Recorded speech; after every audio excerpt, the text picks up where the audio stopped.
let somebody else make a buck. You're doing everything. You're on the road, you're doing concerts, you got a movie, you got a television show. Working hard.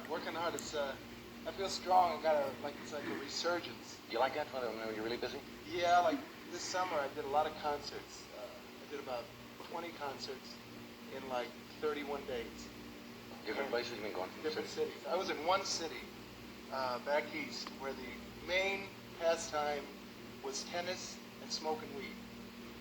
There's a few of the people from there. Hey, your serve or mine? Yeah, that's really weird. The city had 2 arm movements. Bang gang. Right, so when I flew back to one city. I was on the airplane. You know, I'm scared to fly.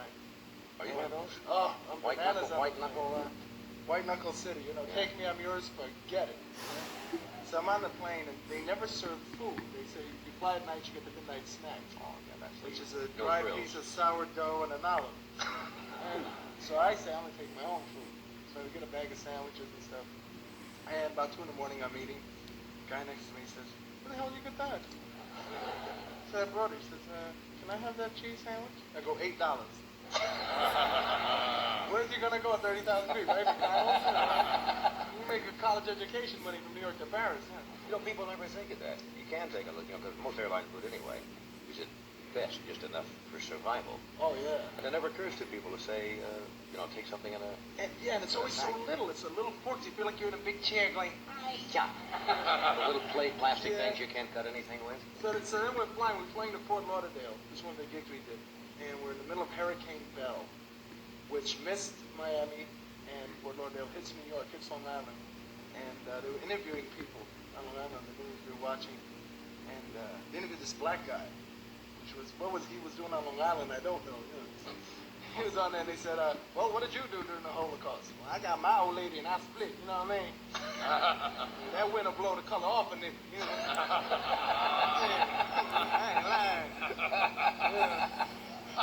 They had one guy who was gay on Fire Island, and he said, I got my plants, and I dashed.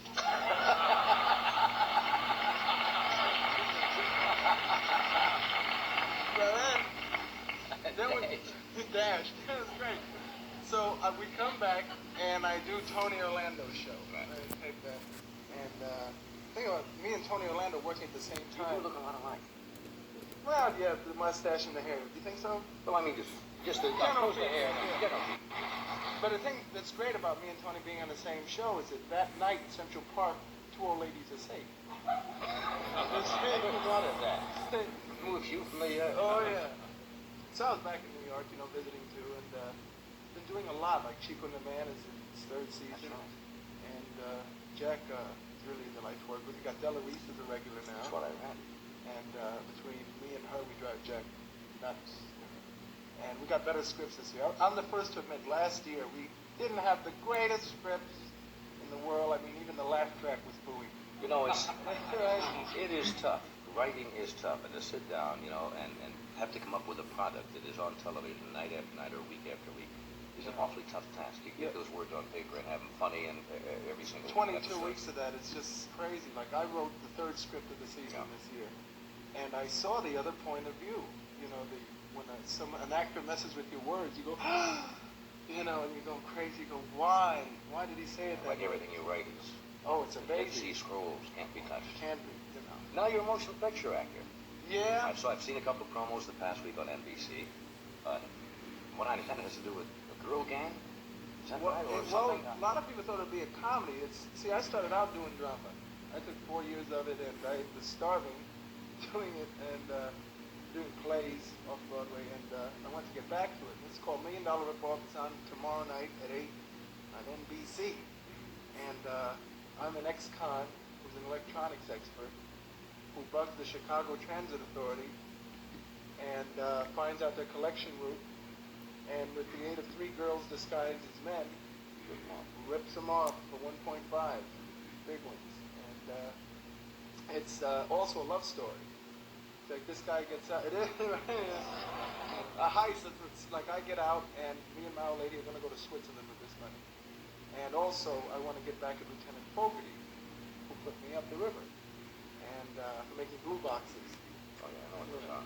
And circumvent the telephone company, right?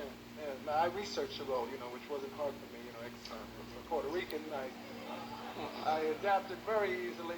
Like there's a scene in the police station which you're going to show in a minute, and I came natural.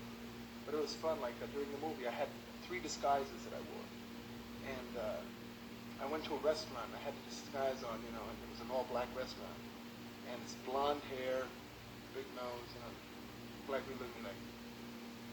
What's he doing here, man? Give me some extra hot sauce. Fix it. So then, I figured one guy started getting really terse, and he says, "Say, man, why don't you go to some other restaurant?" And I said, "Oh yeah?" And I pull off my nose. Damn, brother, you got it. Man, if he can do that to himself, imagine what he do to me. So, I was out. I tell you what, we'll come back.